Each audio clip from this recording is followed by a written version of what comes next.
Morning guys, welcome back to my channel and welcome back to another blog. পুজোর অবস্থা দেখো, আমার কাঁধের উপর উঠে বসে আছে। ঘড়ির কাঁটা এখন মোটামুটি 9টার আশপাশ বাজছে। কালকে আমি রাত্রেবেলা একটু পড়াশোনা করেছি, সেই কারণে আর সকাল সকাল উঠতে পারিনি। মানে কালকে রাত্রে পড়েছি তো অবভিয়াসলি সকালের পড়াটা স্কিপই যাবে। বুটুকে বলছি তখন থেকে ওঠ, কোনো মতেই এই দেখো এখন ঘাড়ের ওপর চড়ে বসে রয়েছে। ওট ওট ওট করে করে কোনো মতেই উঠছে না। দেখো দেখো, বলো কিছু বলো, গুড মর্নিং বলো। Good morning. আর কিছু বলবে? তোমার শরীর ঠিক আছে তো এখন? হ্যাঁ। হ্যাঁ, চলো এবার ব্রেকফাস্ট করতে হবে। ওটা কি হচ্ছে আমার চুল নিয়ে? উঠে পড়ি চলো। হ্যাঁ চলো, ওকে ফ্রেশ করাই, ফ্রেশ করিয়ে তারপরে ব্রেকফাস্ট করাই। আজকে গুড ফ্রাইডে, সেই কারণে বুটুর স্কুল ছুটি আছে, তো সেই জন্যই একটু দেরি করে ঘুম থেকে ওঠা আর কি। বুটু গেল বাবার সাথে ঘুরতে। প্রত্যেকদিন সকালবেলা ঘুম থেকে উঠে ওর একটুখানি ঘুরতে যেতে হয় যেদিন স্কুল থাকে না। আর আমি বসলাম বুটুর জন্য ব্রেকফাস্ট বানাতে।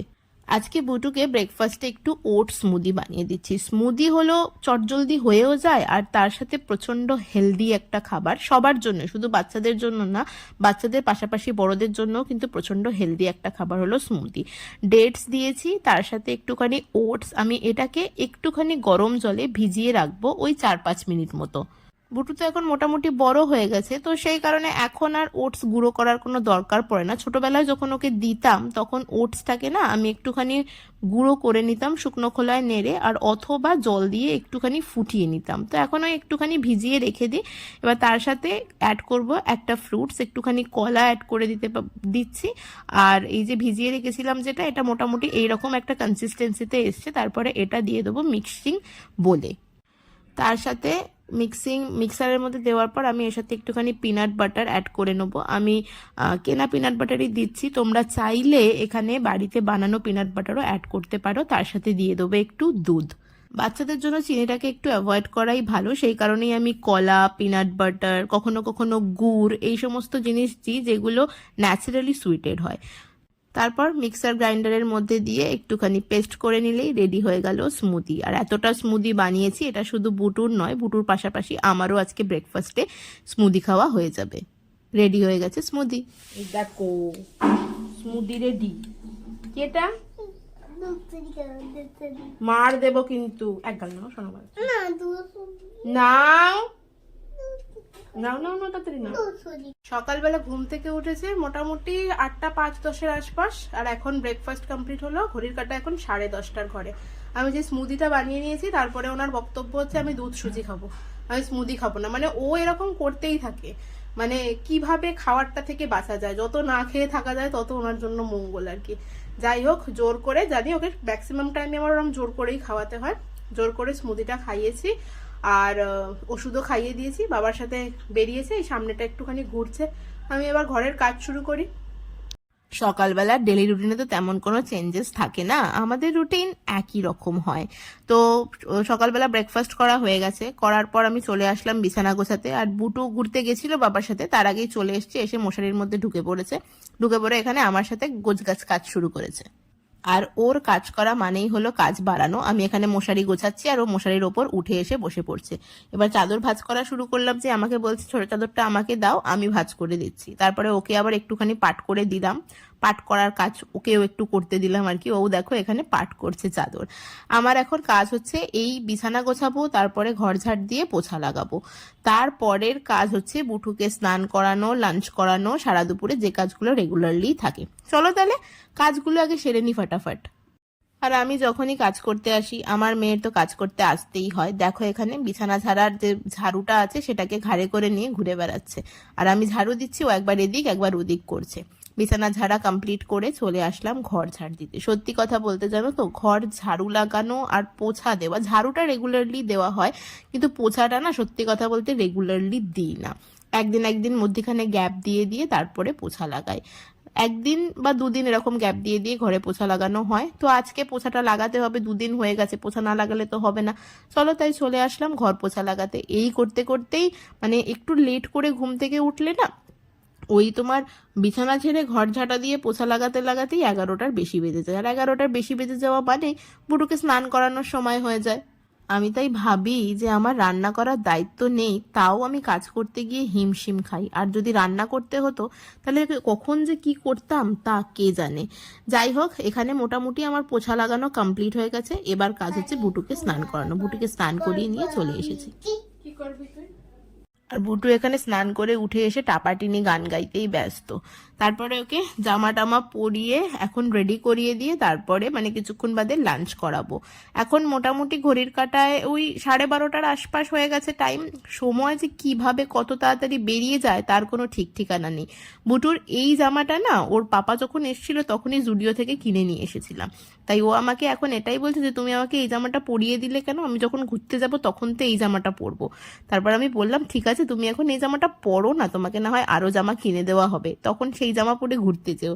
তারপরে আলটিমেটলি গিয়ে এই জামাটা পরেছে।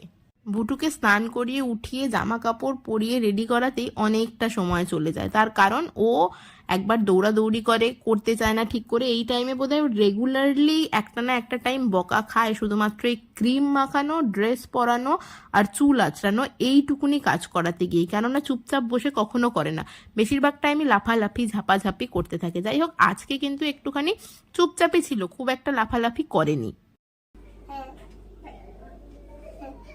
ডাকু দাদুকে ডাকু দাদুকে ডাকবো দাদা। ডাকু হিমালয়ের একটা মাখো না। হিমালয়ের একটা মাখাও।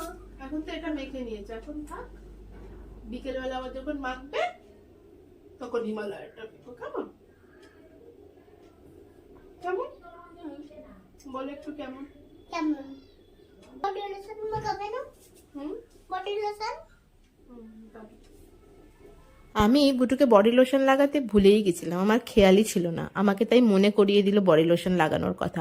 গরমের সময় না আমি বুটুকে বডি লোশন লাগানোটা একটু অ্যাভয়েডই করি। এই টাইমটা একটু অয়েলই ব্যবহার করি, ভার্জিন কোকোনাট অয়েল নিয়ে আসি বুটুর গা হাত পায়ে লাগানোর জন্য।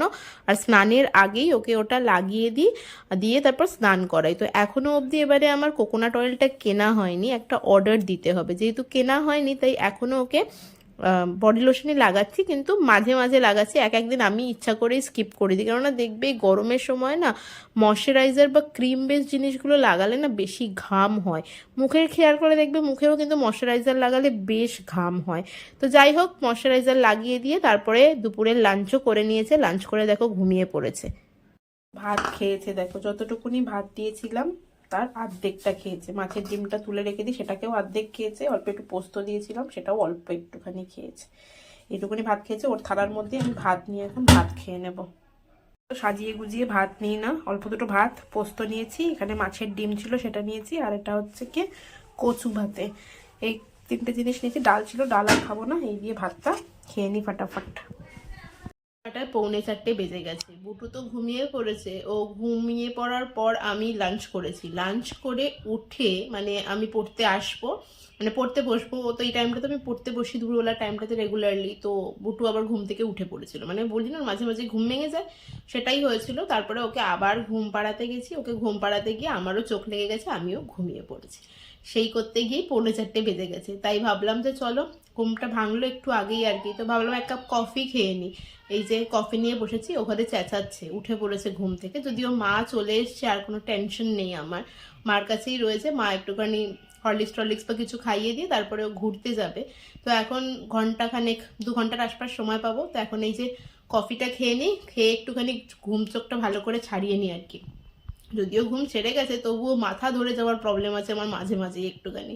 তো মাথাটা একটুখানি টিপ টিপ করছে ঘুম থেকে ওঠার পর। তো সেই কারণে একটুখানি কফি বানালাম, কফিটা খেয়ে নিই, তারপরে পড়াশোনা শুরু করব। ঘন্টাখানেক পড়াশোনা করি এখন, তারপরে আবার বুটুকে সন্ধেবেলা পড়তে বসাতে হবে, ঘুরে টুরে আসলে তারপর বসলাম পড়াশোনা করতে। অনেক কিছু টপিক পড়ার বাকি রয়েছে। স্যার নেক্সট মঙ্গলবার দিনকে এক্সাম নেবে, এবার তার পড়া অনেকটাই বাকি। ট্রান্সফার অফ প্রপার্টি শেষই হয়ে গেছে স্যারের কাছে, কিন্তু ট্রান্সফার অফ প্রপার্টি অর্ধেকটা পরীক্ষা নেবে আর বাকি পুরোটা পরীক্ষা নেবে নেক্সট বার বলেছে। তো সেকশন 53 অবধি 53A পর্যন্ত পরীক্ষা নেবে, কিন্তু এর মধ্যে এত টপিক আছে আমার এখনো অবধি সবকিছু কমপ্লিট হয়নি। কফি খেতে খেতে পড়াশোনা করতে বসেছি, পড়াশোনা করছি, নোটস বানাচ্ছি। আর নোটস বানাতে গিয়ে না অর্ধেক সময় চলে যায়, নোটস বানিয়ে তারপর আবার পড়া করতে গিয়েই সব থেকে বেশি টাইম যায়। কিন্তু নোটস তো বানাতেই হবে, কেননা নোটসটা না বানালে আমি তো একটা বই থেকেই যে পড়লাম সেটা তো নয়, বই থেকে মানে দুটো বই থেকে, বাবা কখনো কখনো নেট থেকে, সমস্ত জায়গা থেকে নোটস কালেক্ট করে নিয়ে নিজের মতো একটা নোটস বানাই, দিয়ে সেটা আমি পড়ি। তো সেই কারণে একটুখানি সময় লাগে, আর সেটা সমস্ত কিছু এক জায়গায় লিখে নিলে আমার পরেও সেটা গিয়ে পড়তে সুবিধা হবে। তো আমি সেইভাবেই রেডি করি, যেহেতু আমার একটু টাইম লেগে যায়, আর সারাদিন তো পড়ার পিছনে সময় দিতে পারি না, সুতরাং এইভাবেই চলতে হবে, কিছু করার নেই। চলো, আমার পড়াশোনা করতে করতে তারপরে বুটুকেও পড়ানোর টাইম পড়তে বসেছে। কি করছো তুমি? এ লিখছো? কোন দিকে লিখলে তুমি? এটা সোজা করে লেখো, এরম করে সরো, এরম করে সোজা করে খাতা ধরতে হয়, এরম করে নাও। এবার একটা বি লেখো।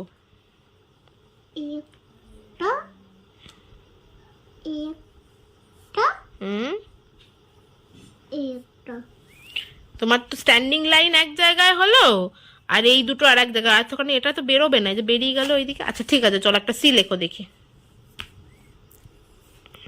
গুড। এবার একটা ডি লেখো দেখি।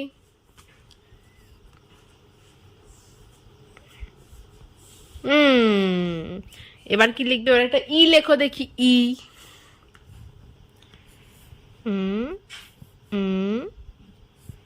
তোমাকে বলেছি না, দুটো দু মাথা দিয়ে একটা মিডিল দিয়ে, এটা তো মিডিল দিয়ে হলো না। আর এত একদম বড় বড় করে, এটা ছোট ছোট করে লিখতে হয়। এবার কি? এটা কি হলো? আচ্ছা এফ লেখো একটা দেখি। এফ। এফ কেরাম? একটা স্ট্যান্ডিং লাইন, দুটো স্লিপিং লাইন, আরেকটু নিচে দিয়ে করবে বাবা, ঠিক আছে?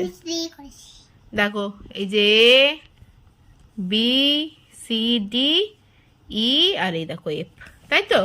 কি কি লিখেছো তুমি? এফ। এফ। আর কিছু লিখবে?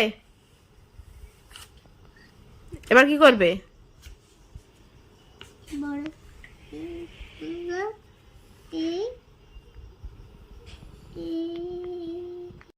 দেখো বোচো নাচ করছে। কিসে নাচ করছে? পাশের বাড়িতে খুনজুনি বাজছে, খুনজুনির আওয়াজে বুটুর ডান্স হচ্ছে, তাই তো বুটু? কি হচ্ছে বুটু? নাচবি না কেন? আটা তো আমি মাখছি, এই তো আটা নিয়ে বসেছি, এবার আটা মাখবো। তো তুই নাচ কর, আমি একটু তোকে দেখি। না, আটা মাখো। বুটুকে পড়ানোর পর চলে গেলাম আটা মাখতে। রুটি বানাতে হবে, রাত্রিরে আমাদের প্রত্যেক দিনই রুটি হয়। বুটু ইদানিং আবার কয়েকদিন হয়ে গেল রুটি হলেও রুটি খাচ্ছে না, ওর জন্য দুটো করে ভাত রেখে দিতে হচ্ছে রাত্রে। আর আটা মাখার ব্যাপারে না বুটু খুব এক্সাইটেড আর কি। যখনই আটা মাখতে হয়, অন্য কাউকেও মাখতে দেয় না, আমাকে বলবে মানা তুমি আটা মাখো, আর সামনে বসে থাকবে, কিভাবে আটা মাখা হচ্ছে সেটা দেখবে। তারপরে ওকে ডো বানানোর পর সেটাও একটুখানি দিতে হয়, সেটা নিয়ে খেলা করে। আটা যখন মানে রুটি যখন বানাতে যাই তখন আবার বলবে আমাকে চাকি বেলনিটা দাও, আমিও একটুখানি রুটি বেলবো, মানে এই করতে থাকে বসে বসে। দেখো না, আমার আটা মাখা হয়ে গেলে এবার আমার থেকে নেবে, ডোটা যখন হয়ে যাবে পুরোপুরি, তারপরে আমার থেকে নিয়ে শুরু করবে আটা মাখা। এই যে দেখো আটা মাখা শুরু করেছে, রেগুলার ও এটা করে, রেগুলারই এটা করে। আসলে ভালো লাগে এটা করতে। বেশিরভাগ বাচ্চারাই খেয়াল করে দেখবে আটা মাখার পর কিন্তু আটার ডো চায়। আমার মেয়েটাও ঠিক একই রকম এই জিনিসটাই করে, আমাকে আটাটা ঠিক করে ঠেসে মাখতেও দিচ্ছে না, বারবার বলছে আমাকে দাও আমি মাখি। ওই দেখো, দেখেছো? দেখো মাখা শুরু করেছে আটা এবার নিজেই। আটার মধ্যে এরকম আঙুল দিয়ে দিয়ে ফুটো করবে, ফুটো করে দেওয়ার পর আমাকে বলবে এর মধ্যে এবার জল দাও। রুটি বানানো কমপ্লিট করে বুটুকে ভাত খাইয়ে দিয়েছি। বুটু আজকাল আবার রাত্রে রুটি খেতে চাইছে না, ভাত খাচ্ছে। রুটি বানানোর সময় প্রচন্ড এক্সাইটমেন্ট ওর, আটা দাও, আটা নিয়ে নাড়ানাড়ি করা, লুচি বানানো। রুটি খাইয়ে দিয়েছে তাই? আচ্ছা ঠিক আছে, বলো না। বলো না, কিছু বলতে হবে না, তুমি একটু চুপ করে থাকো না। তুমি একটু চুপ করে থাকবে? রুটি খাইয়ে দিয়েছি, বলো না। আচ্ছা ও নাকি রুটি খেয়েছে, ঠিক আছে, রুটি ওকে খাইয়ে দিয়েছি। তো যাই হোক, আমাদের সমস্ত কাজকর্ম কমপ্লিট। এবার বিছানাটাকে মানে মশারি খাটাবো, বুটুকে ঘুম পাড়াবো, আর তারপর আমিও ঘুমিয়ে পড়বো। আর যদি ঘুম না আসে তাহলে পড়তে বসে পড়বো, এটাই তো করি আমি। এখন এমনি নিচে বসে আছি, বই খাতা এখন আমার এখানে ছড়ানো পড়ে রয়েছে। যাই হোক, চলো আজকের ব্লগটা এখানেই শেষ করছি। তোমাদের সাথে দেখা হচ্ছে আবার নেক্সট ব্লগে। ততক্ষণ পর্যন্ত সবাই খুব হ্যাপি থেকো এবং খুব পজিটিভ থেকো। এবং